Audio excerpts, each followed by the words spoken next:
نحمدہ ونصلی علی رسولہ الکریم اما بعد اعوذ باللہ من الشیطان الرجیم بسم اللہ الرحمن الرحیم۔ حاضرین اکرام، خوابوں کی تعبیروں کے سلسلے میں حاضر ہیں خواب میں لوہا دیکھنے کے حوالے سے۔ تو حاضرین، اس کی مختلف صورتیں ہیں اور اس کی مختلف تعبیریں ہیں۔ اپنی ان سب تعبیروں کو جاننے کے لیے ہماری اس ویڈیو کو آخر تک دیکھیں۔ اگر آپ ہمارے چینل پر نئے ہیں تو برائے مہربانی اس چینل کو سبسکرائب کر دیں اور بیل آئیکن کا بٹن دبا دیں تاکہ آنے والی ہر ویڈیو آپ تک پہنچ سکے۔ چلتے ہیں ناظرین خواب کی تعبیر کی جانب۔ حضرت ابن سیرین رحمۃ اللہ علیہ نے فرمایا ہے کہ معمولی آہن کا دیکھنا یعنی لوہے کا دیکھنا خادم سے مراد ہے، یعنی کہ اسے کوئی خادم یا نوکر ملنے گا، ورنہ جس قدر اس نے لوہا دیکھا ہے اس قدر اسے مال ملے گا۔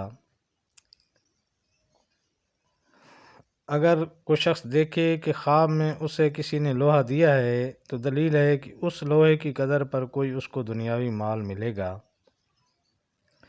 حضرت کرمانی رحمۃ اللہ علیہ نے فرمایا ہے کہ خواب میں لوہے کا دیکھنا صلاحیت اور بادشاہت سے نسبت رکھتا ہے۔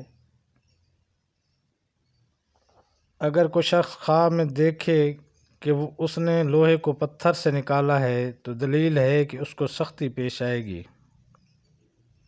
حضرت جابر مغربی رحمۃ اللہ علیہ نے فرمایا ہے کہ اگر کوئی شخص خواب میں دیکھے کہ وہ لوہے کا کام کرتا ہے حالانکہ وہ لوہار یا لوہا کا کام کرنے والا نہیں ہے تو اس امر کی دلیل ہے کہ کسی کے ساتھ جھگڑا ہوگا، اور اگر یہ خود لوہار ہے، لوہے کا کام کرنے والا ہے تو یہ خواب خیر و منفعت کی دلیل ہے۔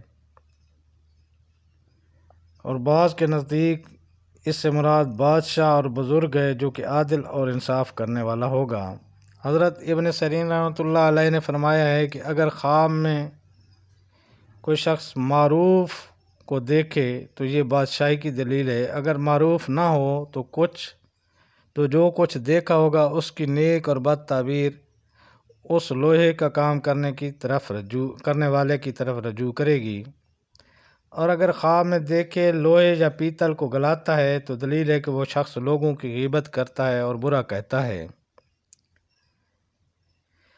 حضرت جعفر صادق رحمۃ اللہ علیہ نے فرمایا ہے کہ خواب میں جو شخص لوہے کی کوئی چیز بنی ہوئی دیکھے تو دلیل ہے کہ نفع، ولایت، توانائی اور دشمن پر فتح پانے کی علامت ہے۔ اللہ تعالیٰ آپ کو اپنی حفظ و امان میں رکھے۔ اللہ پاک آپ کا حامی و ناصر ہو۔ السلام علیکم ورحمۃ اللہ۔